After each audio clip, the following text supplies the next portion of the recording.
पद को खोल लेंगे, आपको यह बात समझ आएगी कि जब कभी भी परमेश्वर ने किसी को यूज किया है, उसको उसकी औकात से कहीं अधिक बढ़कर दिया है।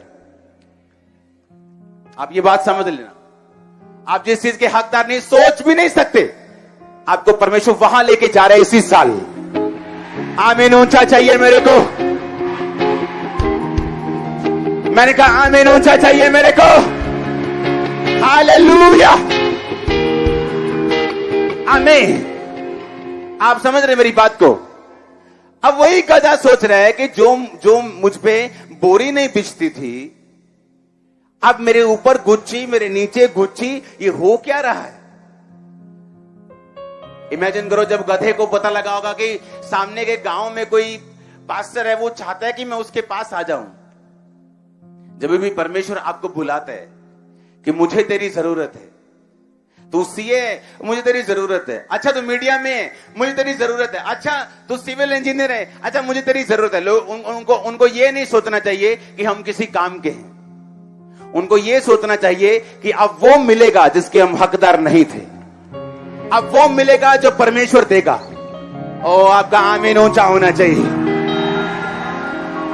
इसलिए जब परमेश्वर आपको बुलाता है, मुझे हंसी आती है उन लोगों पे जो पास्टर टेस्टमेंट देते हैं, ना जी मैं कितने आंदा ही परमेश्वर च, मेरे तो पिछे पिछे भाई दे सेवा कर, तो मैं कहता मैं नहीं हूं करनी। ये कोई टेस्टमनी नहीं। अपने आप को ग्लोरीफाई मत करो। अगर हम सेवा करेंगे तो इसमें फायदा किसका, इज्जत किसकी। तो गधे तो हैं ही हैं, धक्के तो पड़ ही रहे हैं, मजदूरी तो कर ही रहे हैं। कोई बड़ी पैसे के लिए कर रहा है, कोई छोटे पैसे के लिए कर रहा है, हाँ या ना। पसीना तो बहा ही रहे हैं, तो फिर परमेश्वर तो बहा ही जाओ। लेकिन अगर वो लेना है जो तुम सोच भी नहीं सकते, यीशु मसीह को बिठा लो ऊपर। फिर तुम हैरान होगे, भाई मैं तो वही हूं,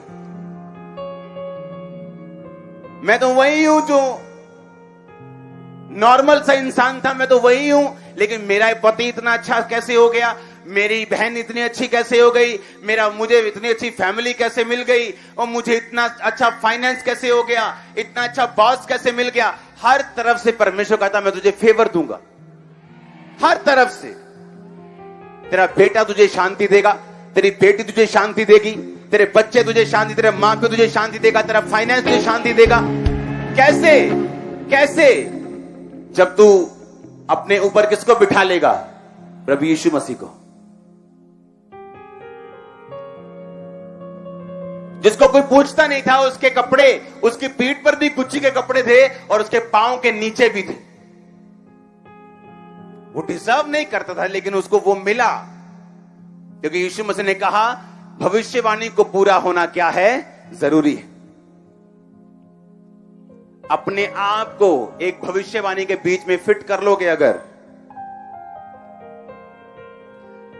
खांबरा चर्च के खुलने से पहले, मेरे मसीह में आने से पहले, यहां से कुछ दूरी में एक लड़की, एक सिस्टर थी, उसने प्रोफेटिक वर्ड दिया था कि खांबरा में एक ऐसी चर्च खुलेगी जो सबसे बड़ी होगी, जिसकी ब्रांचेस होंगी, जो बहुत फलवंत होगी। मेरे मसीह में आने से पहले, शायद उस समय मैं नशा कर रहा था, तब की बात है ये। शायद यीशु मसीह को गालियां निकालता था उस समय, तब की बात है ये। अगर आप भविष्यवाणी के बीच में अपने आप को फिट कर लेंगे कि यीशु मसीह ने कहा कि खेत तो बहुत हैं पर मजदूर, ये एक प्रोफेसी, मजदूर बन जाओ। अपने आप को उस भविष्यवाणी के बीच में फिट कर लो, अपने आप को उस प्रोफेसी के बीच में फिट कर लो, अपने आप को उस भविष्यवाणी के बीच में बिठा लो कि परमेश्वर आज से मैं तेरा मजदूर हूं।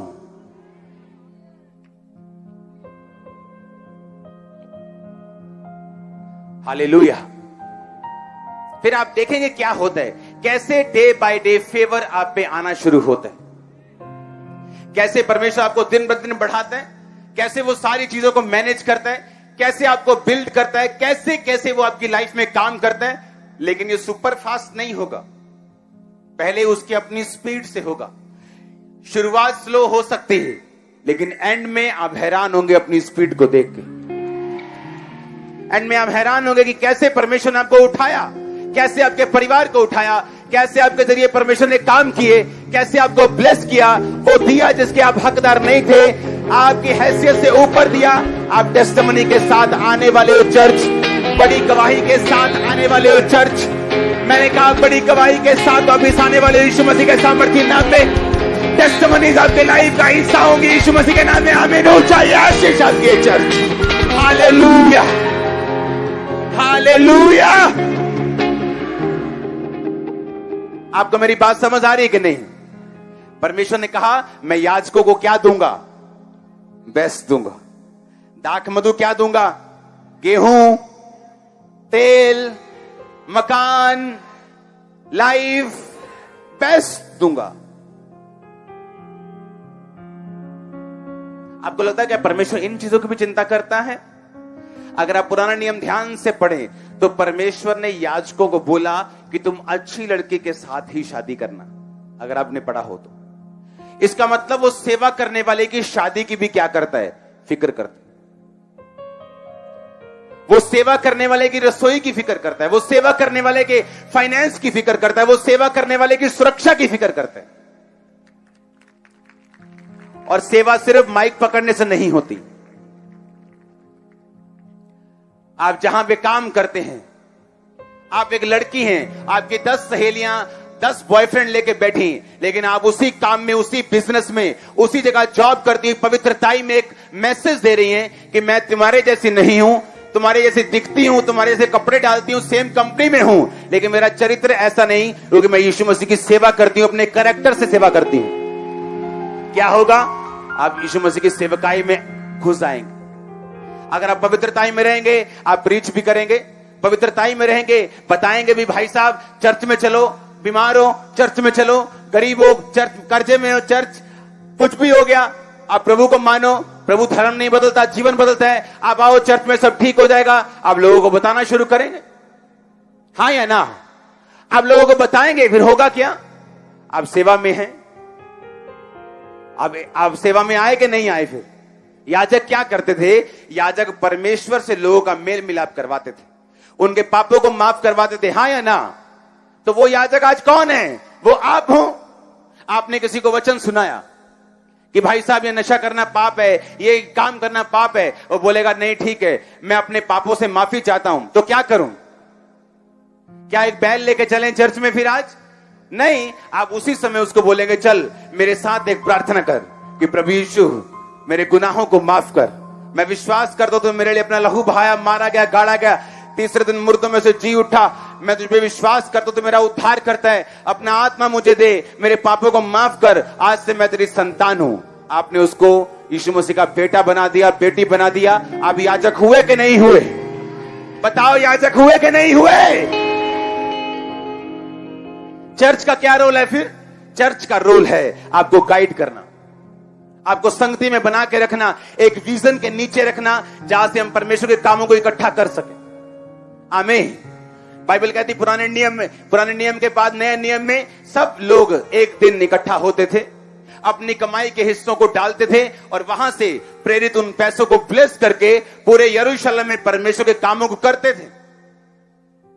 वो गरीबों की हेल्प करते थे, वो चैरिटी करते थे, वो चर्चिस को इस्टेब्लिश करते थे, और उन पैसों से जब काम होते थे, वो लोग जब सुसमाचार सुनाते थे और अधिक ब्लेस होते जाते थे, क्योंकि वचन कहता है कि मैं अपने सेवा करने वालों को आदर दूंगा, मैं अपने सेवा करने वालों को ब्लेस करूंगा, मैं अपने सेवा करने वालों को सुरक्षित करूंगा। आमीन। अब आप देखो क्या करना है।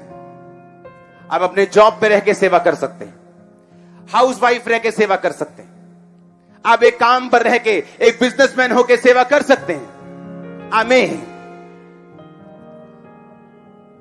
सेवा करने के लिए आपको पास्टर बनने की सिर्फ जरूरत नहीं, क्योंकि हर व्यक्ति की कॉलिंग पास्टर बनना नहीं। अगर सिर्फ पास्टर सेवा करते तो बहुत थोड़े लोग बचते, क्योंकि बाकी लोग काम में बिजी रहते, तो पास्टर कितना बचाता? आप बचाएंगे दुनिया को, आप बचाएंगे रिश्तेदारों को, आप बचाएंगे अपने परिवार को, अपने लोगों को, अपने देश को, अपने मोहल्ले को, अपने नगर को, अपने गांव को, अपने शहर को। आमीन हो चाहिए आशीष तुम्हारी है चर्च। हालेलुया। आप बचाएंगे कि नहीं? क्योंकि फायदा किसका है? बोलो, फायदा किसका है? गधी के बच्चे को तब तो अनकंफर्टेबल लग रहा होगा कि कहां अपनी मां को छोड़ के जाऊं, क्यों जाऊं। आपको मालूम यीशु मसीह को इतना तक पता था कि उस गधी के बच्चे पर आज तक कोई नहीं चढ़ा। पता है कि नहीं? यीशु मसीह ने स्पेशल कहा कि जाओ उस बच्चे को लेके आओ, उस पर आज तक कोई भी सवार नहीं हुआ।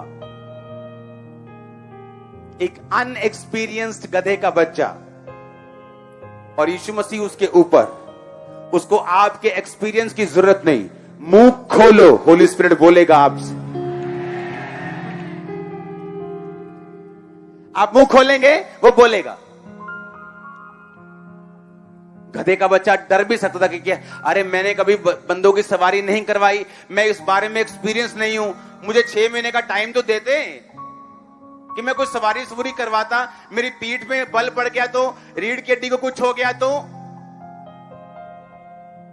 यीशु मसीह कोई बच्चा नहीं थे। वो उस समय 33.5 साल के वो हट्टे कट्टे थे, पूरे जवान, और वो लादू का बच्चा था। जब यीशु मसीह यूज करने में आता है ना, तो लोगों की दिमाग घूम जाता है कि ये हो क्या रहा है।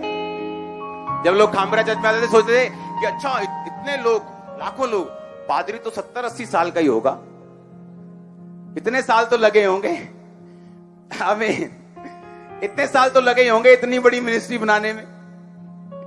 इस हफ्ते में आपको एक और गुड न्यूज दूंगा ईस्टर वाले वीक।